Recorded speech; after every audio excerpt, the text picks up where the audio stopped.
O coração de São Paulo parecia ter parado naquele sábado ensolarado. As ruas próximas ao Mosteiro de São Bento estavam tomadas por repórteres, fotógrafos e curiosos. A cidade inteira assistia ao evento que havia dominado as colunas sociais por semanas. O casamento de Enrico Bellini, o herdeiro da maior exportadora de café do país. Aos 32 anos, Enrico era conhecido tanto por sua beleza austera quanto por sua frieza calculada nos negócios. Um homem que poucos conheciam de verdade e que agora, por força do testamento do avô, estava prestes a se casar com uma mulher que ninguém parecia entender. Camila chegou em silêncio. Desceu do carro vestida com um traje discreto, sem brilhos ou rendas ostentosas. O vestido, embora elegante, contrastava brutalmente com os padrões extravagantes da elite paulistana. O véu cobria seu rosto, mas era possível notar seus olhos baixos e passos hesitantes. Os cochichos começaram instantaneamente. "Quem é essa?" murmurou uma socialite ao ver Camila se aproximar. "Parece uma secretária", comentou outra, com desdém. Lá dentro, no altar de pedra secular, Enrico a aguardava com os olhos frios e os punhos cerrados. Ele sabia que tudo aquilo era uma farsa, uma exigência absurda do avô para que pudesse assumir a presidência da empresa da família. Mas mesmo com toda a sua resistência, havia algo em Camila que lhe despertava uma curiosidade silenciosa. A cerimônia foi breve. O padre mal teve tempo de concluir as palavras finais antes que os convidados começassem a se levantar, mais interessados em comentar o que tinham visto do que em celebrar. Enrico sequer tocou na mão de Camila. Apenas ofereceu-lhe o braço e a conduziu até o carro, sob os flashes incessantes da imprensa. No carro, o silêncio reinava. Camila olhava pela janela, tentando conter a ansiedade que crescia em seu peito. "Eu não pedi isso", disse Enrico, rompendo o silêncio com sua voz grave. "Mas aqui estamos. Vamos fazer o que é necessário." E só. Ela não respondeu. Estava acostumada a ser ignorada, subestimada, e já esperava por essa frieza. Mas algo no olhar dele, mesmo que momentâneo, parecia conter mais do que desprezo. Parecia confusão. Chegaram ao casarão da família Bellini no Jardim Europa.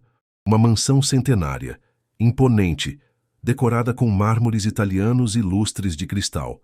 Mas para Camila, aquele lugar parecia mais uma prisão de ouro do que um lar. Ela foi recebida por empregados treinados para manter a discrição, mas percebeu os olhares desconfiados. Naquela noite, no quarto compartilhado, Enrico foi direto. "Pode ficar com o quarto. Eu dormirei no escritório por enquanto. Não estamos aqui para encenar um conto de fadas. Se precisar de algo, fale com a governanta." Camila apenas assentiu. E pela primeira vez em muitos anos, dormiu com a sensação de estar livre, mesmo que presa. Era madrugada quando Enrico voltou ao quarto. Não esperava encontrar Camila acordada, sentada na poltrona próxima à janela, com os cabelos soltos e o véu já guardado. O luar entrava suavemente pelas cortinas, iluminando seu rosto de um modo quase poético. E foi nesse momento que ele a viu, de verdade, pela primeira vez. Sem o véu, sem o penteado rígido e a maquiagem discreta, ela era deslumbrante. Havia uma pureza serena em seu semblante, marcada por uma beleza silenciosa e uma tristeza que machucava só de olhar. "Você não é quem pensei que fosse", disse Enrico, surpreso. Ele se sentiu quase tolo por ter acreditado na imagem construída pelas aparências. Camila o olhou nos olhos. Pela primeira vez. "Eu também não pedi isso", respondeu, firme. "Mas estou aqui.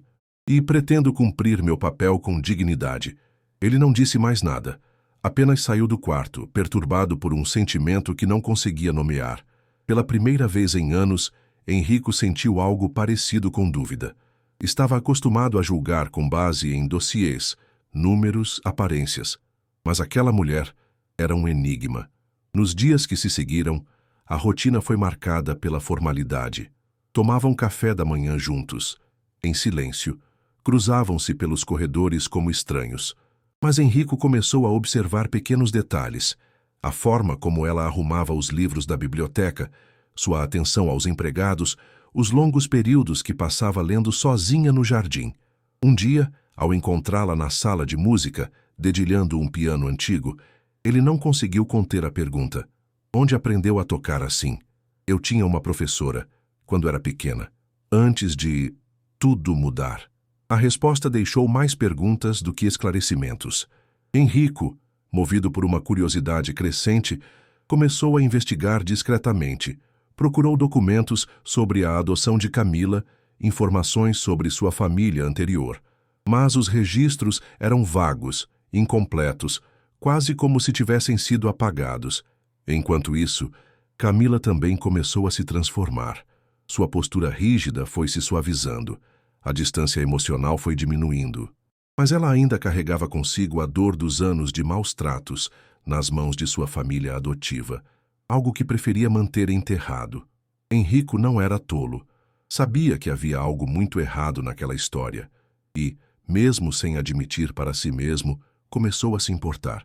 Sentia necessidade de protegê-la, o que, para ele, era um terreno perigoso. Na terceira semana, tudo mudou. Um jantar formal, organizado por Enrico para impressionar investidores estrangeiros, se tornou palco de uma surpresa. Durante uma acalorada discussão sobre a economia mundial e o futuro do mercado cafeeiro, um dos investidores desafiou uma afirmação feita por Enrico. Antes que ele respondesse, Camila interveio. Com licença, disse, com um inglês britânico impecável, mas creio que o senhor está se baseando em dados ultrapassados. O novo relatório da OIQ, publicado na última semana, aponta para uma tendência diferente, especialmente entre os países do sul da Ásia. A sala silenciou. Todos os olhares se voltaram para ela. Enrico mal podia acreditar. Como você sabe disso? Perguntou após o jantar. Eu estudei. Muito, quando tive a chance. Foi nesse instante que ele entendeu. Camila era muito mais do que uma jovem forçada a um casamento arranjado. Ela era uma mulher com passado, inteligência e, mais importante, uma história que ainda não havia sido contada. E ele, talvez pela primeira vez na vida, queria ouvir essa história. O casarão dos Bellini guardava memórias demais para alguém como Camila. Os corredores longos, adornados por tapeçarias antigas e retratos de antepassados de olhar severo, pareciam sussurrar histórias que ela não compreendia, mas que a tocavam de forma inexplicável. Desde a primeira noite, havia algo naquele lugar que a inquietava, não só por ser um símbolo da prisão social em que se encontrava, mas por uma sensação vaga de familiaridade, como se já tivesse pisado ali em outra vida.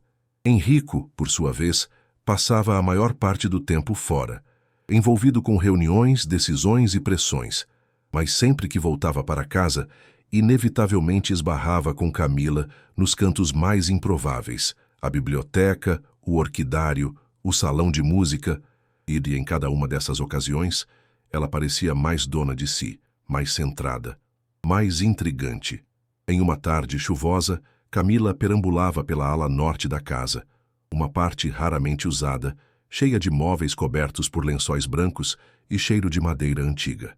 Entrou por instinto em uma sala esquecida, onde uma estante enorme abrigava livros sobre a história do café no Brasil, economia e tratados internacionais. Passou os dedos pela lombada de um livro em francês e o puxou. Dentro, encontrou uma folha solta, um bilhete antigo escrito à mão. Ela tem olhos da mãe. Se crescer aqui, vai querer saber a verdade. Melhor mandá-la embora antes que seja tarde. Camila ficou paralisada. O papel era amarelado, a caligrafia masculina. Ela não entendia o contexto, mas as palavras despertaram uma sensação de medo e raiva. Seria sobre ela? Ao final do dia, Enrico a encontrou sentada na biblioteca, segurando o bilhete. Onde conseguiu isso? Ele perguntou, franzindo o senho. Estava num livro na ala norte. A ala norte está trancada desde que minha avó faleceu. Camila não respondeu. Apenas entregou o papel a ele. Você acha que isso tem a ver comigo? Perguntou com a voz baixa. Enrico leu o bilhete 2 vezes. Não sabia o que pensar, mas algo dentro dele, algo mais forte que a lógica, dizia que sim. Que aquela mulher, que por obrigação havia se tornado sua esposa, estava ligada àquela casa de um jeito que ninguém suspeitava. Na sexta-feira seguinte, Enrico organizou um jantar formal com investidores internacionais no casarão. Era uma tentativa de reforçar a imagem da Bellini exportadora como sólida, moderna e com novos horizontes. A presença de Camila não era necessária, mas, para sua surpresa, ela apareceu pontualmente na sala de jantar, usando um vestido verde-oliva que destacava seus olhos claros e contrastava com a madeira escura da mobília. A conversa girava em torno de taxas de exportação, inflação nos países consumidores e os novos concorrentes africanos no mercado cafeeiro. Camila, em silêncio, ouvia atentamente, os olhos saltando de um interlocutor para outro com atenção afiada. Até que um dos investidores questionou o modelo de expansão proposto por Enrico, sugerindo que era arriscado demais apostar em acordos com países instáveis politicamente. Antes que Enrico respondesse, Camila ergueu a taça de vinho e, com voz serena, interveio. Com todo respeito, Sr. Clark, mas a volatilidade política pode ser mitigada com contratos de hedge bem estruturados e parcerias locais estratégicas. Além disso, os dados do último trimestre indicam que o Vietnã e a Tanzânia mostraram mais resiliência econômica do que o esperado. Ignorar esses mercados é abrir mão de um crescimento relevante a médio prazo. O silêncio à mesa foi absoluto. Um dos brasileiros soltou um riso breve e desconcertado. O próprio Enrico olhava para ela como se visse uma miragem. "E você aprendeu isso onde?" ele perguntou, quando finalmente ficaram a sós no salão após a saída dos convidados. "Eu tive uma infância diferente", respondeu, escolhendo bem as palavras. "Antes de ser adotada, fui criada em uma casa onde o conhecimento era uma forma de sobrevivência. Então por que esconder isso? Por que se fazer de camponesa?" Camila sorriu com um quê de tristeza. Porque ninguém ouve uma mulher bonita e inteligente quando ela não vem da família certa. Aquela noite ficou na mente de Enrico como um espinho. E, pela primeira vez, ele começou a olhar para Camila não como uma peça de xadrez num jogo herdado, mas como uma igual. Uma mulher com passado, inteligência e segredos que ele ainda precisava decifrar. Dias depois, a tensão entre eles começou a dar lugar a uma convivência mais curiosa. Ela passou a circular com mais liberdade pela casa, e ele, mesmo discretamente, a seguia com os olhos. Começaram a trocar palavras nas refeições, depois observações, até que, numa manhã, Enrico entrou no escritório e viu, sobre sua mesa, um relatório de exportação revisado, com correções precisas feitas à mão, pela caligrafia de Camila. Ela não estava se impondo. Estava, como sempre, apenas se fazendo útil. Mas ele entendeu o gesto. Camila não era um fardo, era uma força. E, talvez, ele começasse a vê-la como uma verdadeira parceira. A história deles, pensou Enrico, não estava nem perto de acabar. Estava apenas começando. A tradição da colheita do café era sagrada para os Bellini. Todo ano, no início de maio, a família abria os portões da fazenda centenária no interior de São Paulo para uma grande celebração. Música caipira, comidas típicas, homenagens aos trabalhadores e, claro, a bênção das lavouras. Era o tipo de evento que fortalecia alianças, renovava pactos e fazia a elite cafeeira se sentir ainda mais intocável. Enrico hesitou em levar Camila. Parte dele achava que ela não se encaixaria naquele ambiente carregado de história e olhares julgadores, mas, para sua surpresa, foi ela quem pediu para ir. "Se somos marido e mulher, eu devo fazer parte disso também." Ou não. Na manhã da festa, Camila vestiu um vestido floral leve com um chapéu de aba larga que escondia parcialmente o rosto. Ao pisar nas terras da fazenda, seus olhos mudaram. Ela parou, como se tivesse levado um choque. Enrico notou. "Tudo bem?" ele perguntou, preocupado. "Eu acho que já estive aqui." "Isso é impossível." Mas ela não respondeu. Seus olhos estavam fixos numa árvore ao longe, uma mangueira enorme, sob a qual havia um velho banco de madeira. Por um momento, Camila sentiu como se tivesse 5 anos novamente. Um cheiro de goiaba madura no ar, risadas infantis ao fundo, uma canção de ninar que ela não ouvia há décadas. Na parte da tarde, durante a missa campal, uma senhora muito idosa se aproximou, amparada por um neto. Ela parou diante de Camila, estreitou os olhos e disse com um fio de voz: "Clara, é você, minha menina?" Camila ficou paralisada.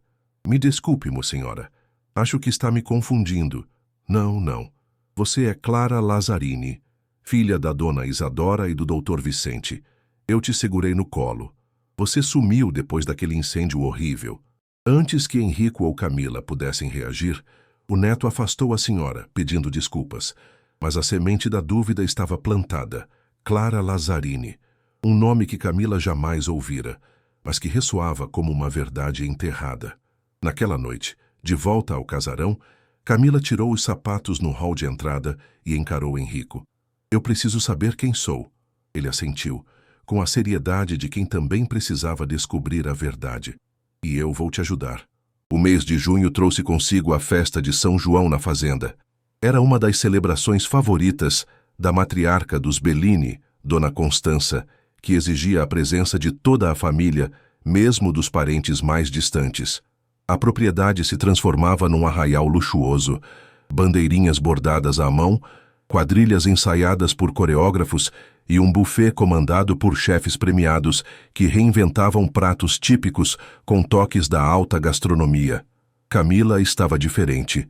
Parecia mais segura, mais determinada. Mesmo que ainda não soubesse exatamente de onde vinha, sabia que não era apenas uma peça naquele jogo. E naquela noite, sua intuição a colocaria mais perto de descobrir um novo fragmento do seu passado. Durante a dança da quadrilha, enquanto Henrico conversava com um grupo de fornecedores, Camila caminhava entre os convidados, observando. Sentia olhares curiosos, mas não se deixava abalar. Até que uma mulher alta, de cabelos grisalhos e olhos verdes, aproximou-se sorrindo. Você é mesmo parecida com ela, disse a mulher, pensativa. Com quem? Isadora Lazzarini, sua mãe. Se meus olhos não estiverem me traindo. Camila gelou. A senhora a conheceu? Conheci muito bem. Estudamos juntas no colégio Notre Dame. E sua filha, Clara, que menina esperta, desapareceu depois do incêndio. Diziam que morreu. Mas você é a cara dela. Camila quis perguntar mais, mas a mulher foi puxada por um conhecido e desapareceu na multidão. Naquela mesma noite, Dona Constança, que não falava com Camila desde o casamento, a chamou para uma conversa privada no antigo escritório do falecido patriarca. Eu sei o que anda buscando, disse a velha com um olhar enigmático, mas cuidado com o que deseja descobrir. Alguns segredos existem por um motivo. A senhora sabe quem eu sou, não sabe? Dona Constança apenas sorriu. Depois apontou para um retrato na parede. Uma pintura de família, feita há mais de 30 anos. Olhe bem aquela criança no canto, e agora vá olhar-se no espelho. Camila saiu tremendo. No retrato, havia uma menina de cabelos castanhos, pele clara e olhos profundos. O mesmo olhar que ela via todas as manhãs no espelho. E ao lado da menina, uma mulher de expressão serena, que se parecia incrivelmente com aquela senhora idosa da festa da colheita. Era oficial. Aquilo não era coincidência. E agora, ela precisava das respostas, mesmo que doessem. O domingo amanheceu nublado, com nuvens carregadas pairando sobre os cafezais da fazenda. O clima refletia o estado de espírito de Camila, que agora andava inquieta, tomada por uma necessidade quase obsessiva de juntar as peças do quebra-cabeça da própria história. A ideia partiu de Henrico. Ele sugeriu que visitassem a antiga fazenda Lazzarini, abandonada há décadas após o misterioso incêndio que, supostamente, vitimara toda a família. Se você realmente é Clara, talvez alguma lembrança desperte lá, disse ele, com firmeza. Não custa tentar. A propriedade estava a pouco mais de 2 horas dali, cercada de mato alto e com o portão enferrujado, parecia saída de um romance gótico. Ainda assim, quando colocaram os pés na varanda de madeira da casa principal, Camila sentiu um calafrio que era mais do que frio. Era memória. Eu conheço esse lugar, sussurrou, emocionada. Eu já corri por aqui. Entraram com cuidado. O interior estava coberto de poeira e folhas secas, mas em relativa boa conservação. Os móveis cobertos por lençóis, os retratos ainda nas paredes, as cortinas rotas balançando com o vento. Era como se o tempo tivesse parado naquele lugar. Foi quando encontraram o quarto infantil. Camila entrou devagar, os olhos marejados, O berço, ainda montado, um armário com brinquedos, todos empoeirados, e, num canto, uma prateleira com livros infantis e um velho urso de pelúcia com orelhas tortas. Esse urso, murmurou ela, pegando o brinquedo com mãos trêmulas. Ele era meu. Eu lembro do nome. Tobias. De repente, ela caiu de joelhos no chão, chorando silenciosamente. Enrico ajoelhou ao lado dela, sem dizer nada, oferecendo o silêncio de quem compreende. Ao se recomporem, começaram a vasculhar o quarto. Atrás da cabeceira da cama, Enrico encontrou uma pequena abertura no rodapé, um compartimento secreto. Dentro, um embrulho envolto em tecido azul. Era um diário. As folhas amareladas estavam recheadas de anotações escritas com uma caligrafia feminina, firme, elegante. Começaram a ler. Era de Isadora Lazzarini, a mãe de Camila. Que hoje Clara completou 5 anos. Ela é esperta, sensível, tem olhos que enxergam além. Tenho medo. Vicente está envolvido em algo que não me conta. Recebi uma carta anônima hoje dizendo para proteger nossa filha. Algo grande está por vir. Camila leu em voz alta, com lágrimas escorrendo pelo rosto. Ao final do diário, havia um recorte de jornal sobre o incêndio, mas um detalhe chamava a atenção. Segundo o artigo, apenas 2 corpos foram encontrados, os de Isadora e Vicente. Não havia menção ao corpo da criança. Enrico apertou o diário nas mãos. Isso muda tudo. Eu sou Clara, disse Camila com convicção. Eles mentiram para mim. Me roubaram a vida. E agora eu quero de volta. Nos dias que se seguiram, Enrico agiu rápido. Contratou uma investigadora particular de confiança, Letícia Ramalho, uma ex-delegada especializada em crimes patrimoniais e desaparecimentos. Letícia começou a revisar os registros da adoção de Camila e os arquivos relacionados ao incêndio. Enquanto isso, Camila passou a ocupar cada vez mais espaço dentro do universo Bellini. Sua postura começou a mudar. Ela participava de reuniões informais, fazia perguntas pertinentes, sugeria ideias. O staff da empresa começou a respeitá-la. Mas essa ascensão incomodava, e não apenas a matriarca Dona Constança. Ela é perigosa, disse um dos diretores a portas fechadas. Sabe demais. Está mexendo onde não deve. Constança mantinha-se em silêncio, mas no fundo sabia que o relógio da verdade estava prestes a explodir. Na 3ª semana após a descoberta do diário, Letícia voltou com notícias alarmantes. A adoção de Camila apresentava graves irregularidades. Os documentos estavam incompletos, com assinaturas falsas e uma certidão de nascimento forjada. A suposta família adotiva de Camila, os Machado e Silva, nunca havia passado por nenhum processo oficial de adoção. Você foi comprada, Camila, disse Letícia, sem rodeios. E tem mais. O juiz que assinou os documentos foi afastado por corrupção alguns anos depois. E a enfermeira que supostamente te entregou aos adotantes desapareceu. Camila engoliu em seco. Isso significa que meu sequestro foi orquestrado? Não posso afirmar com certeza ainda, mas tudo indica que sim. E quem fez isso? Tinha poder. Muito poder. Na mesma semana, a tensão na mansão Bellini chegou ao ápice. Dona Constança convocou uma reunião com Enrico a portas fechadas. Camila tentou participar, mas foi barrada. Horas depois, Enrico surgiu pálido. Ao olhar para Camila, não conseguiu esconder a verdade. Ela quer que a gente se separe. Por quê? Ela disse que nossa união pode trazer desgraça à família, que estamos mexendo com forças maiores do que imaginamos. Camila sentiu o estômago revirar. Ela sabe quem eu sou e está tentando impedir que você descubra o resto. Naquela noite, Letícia foi atacada ao sair de casa. Um motoqueiro sem identificação a derrubou da moto. Ficou em coma leve e, quando acordou, os documentos haviam desaparecido do seu escritório. Era o primeiro golpe real. O inimigo havia se revelado e estava disposto a tudo para silenciar a verdade. Enrico, agora genuinamente apaixonado por Camila, sentiu o instinto de proteção crescer como nunca. Eles acham que podem nos intimidar, mas agora é guerra. Camila segurou a mão dele. Seus olhos não tremiam mais. Que venha a verdade. Estamos prontos. Julho chegou com o frio típico do inverno paulistano, mas os dias se tornaram ainda mais intensos na vida de Camila e Henrico. A tentativa de silenciar a investigadora só havia reforçado a urgência de descobrirem toda a verdade. Foi então que uma pista inesperada surgiu num lugar improvável. O bairro do Bexiga. Tradicional reduto da imigração italiana em São Paulo, o Bexiga era também berço da família Bellini. Henrico fora convidado para participar da abertura da festa italiana de Nossa Senhora Tiropita e insistiu para que Camila fosse com ele. A rua 13 de Maio estava tomada por bandeiras vermelhas, brancas e verdes. O aroma de polenta frita, fogaça e vinho quente pairava no ar. Camila observava tudo com curiosidade. Havia algo familiar naquele cenário, como se as memórias estivessem escondidas sob as calçadas de paralelepípedo. Enquanto Henrico discursava no palco ao lado de autoridades locais, Camila se afastou da multidão e caminhou até uma barraquinha que vendia doces típicos. Uma senhora idosa, de olhos claros e voz fraca, parou de organizar os doces ao vê-la. Clara? Camila virou-se, perplexa.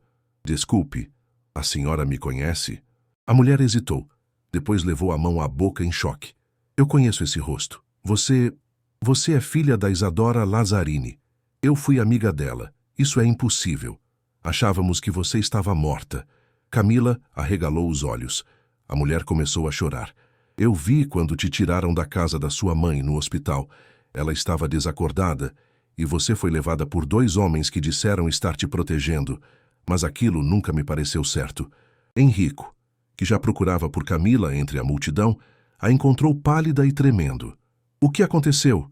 Camila repetiu o que ouvira. A senhora confirmou cada palavra com detalhes.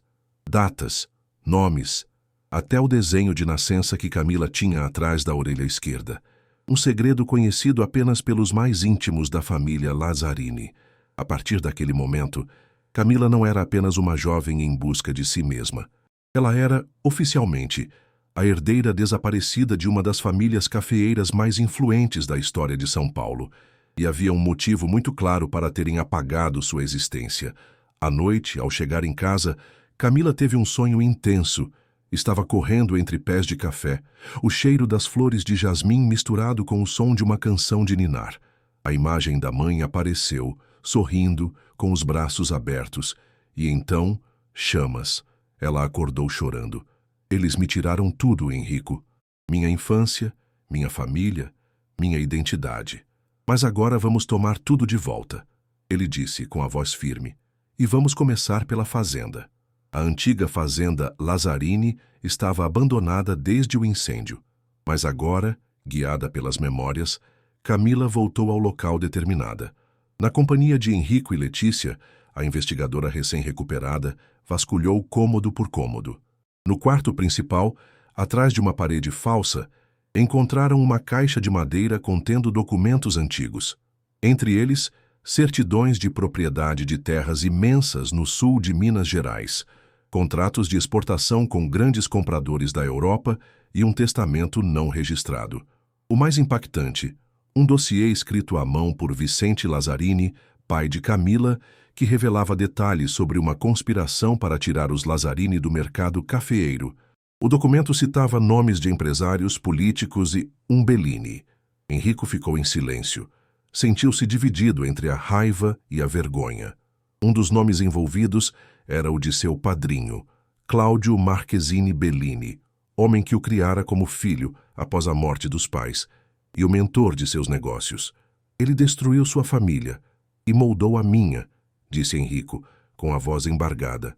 Camila, no entanto, estava serena. O que fizeram comigo acabou agora. Não vou me esconder mais. E nós vamos lutar juntos por justiça. Na semana seguinte, um processo foi aberto para reconhecimento de identidade e herança. A resistência veio rápida. A Associação Cafeeira, pressionada por figuras influentes, tentou bloquear tudo. Mas a comoção da mídia, alimentada por denúncias anônimas e o surgimento de novos documentos, tornou o caso público demais para ser abafado. Foi durante essa turbulência que Camila começou a se sentir diferente. Cansada, enjoada, emocionalmente instável. Num exame de rotina veio a confirmação. Ela estava grávida. Ao contar para Henrico, ele ficou em choque por alguns segundos. Depois, sorriu com um misto de surpresa, medo e emoção genuína. Isso muda tudo. Não, isso só fortalece o que já estávamos construindo, disse Camila, segurando sua mão. Agora, não estamos lutando apenas por justiça. Estamos lutando por uma nova geração. A gravidez selava essa aliança entre os Bellini e os Lazzarini, mas também colocava um alvo maior sobre os dois. Quem tentou impedir a verdade uma vez, certamente tentaria de novo. Mas agora, o amor deles era mais forte do que o medo, e nenhum segredo, por mais antigo, resistiria à verdade que estava prestes a vir à tona. Agosto trouxe com ele o ar seco da cidade e o estopim do confronto final. Após o anúncio da gravidez e o início do processo judicial, Camila passou a receber ameaças veladas. Cartas anônimas, mensagens crípticas e até tentativas de intimidação nas redes sociais começaram a chegar, mas ela estava determinada. Aquela criança que crescia em seu ventre era agora o símbolo de tudo o que fora negado: herança, amor e, principalmente, verdade. Ao lado de Henrico, Camila continuava escavando sua história. E foi num antigo álbum de fotos encontrado na casa de uma prima distante de sua mãe que tudo começou a se encaixar. Entre as páginas amarelas e coladas com fita, havia uma foto que a fez perder o fôlego, uma menina de cerca de 3 anos em um balanço sob uma mangueira.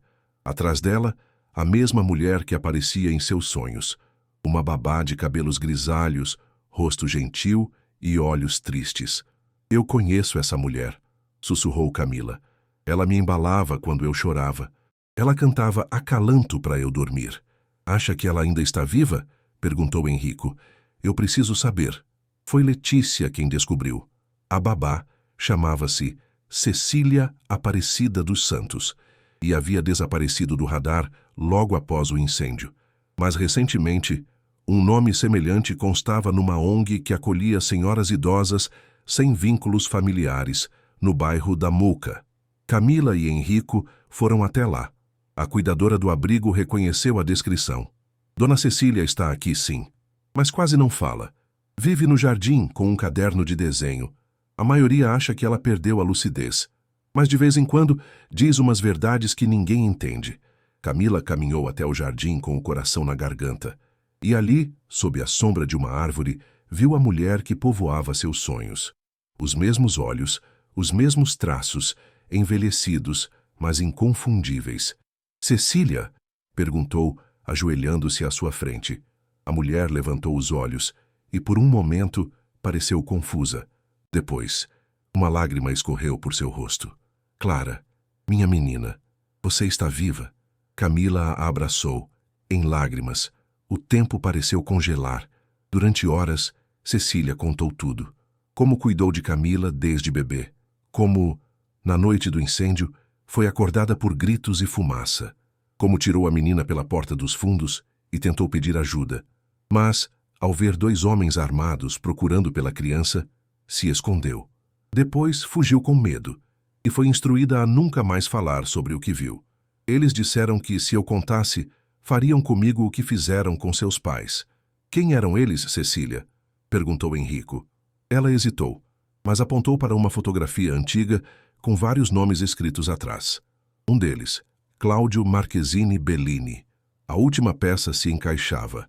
O mentor de Henrico, o homem que comandara o Império Bellini nas sombras por décadas, era também o arquiteto da tragédia que destruíra a família Lazzarini.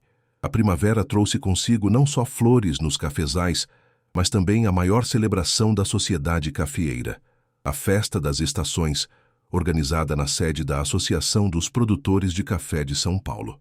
Era o evento do ano, e Camila, agora oficialmente reconhecida como Clara Lazzarini Bellini, decidira que era o momento ideal para confrontar todos. Ao lado de Henrico, ela entrou no salão principal sob os olhares de surpresa, reprovação e medo.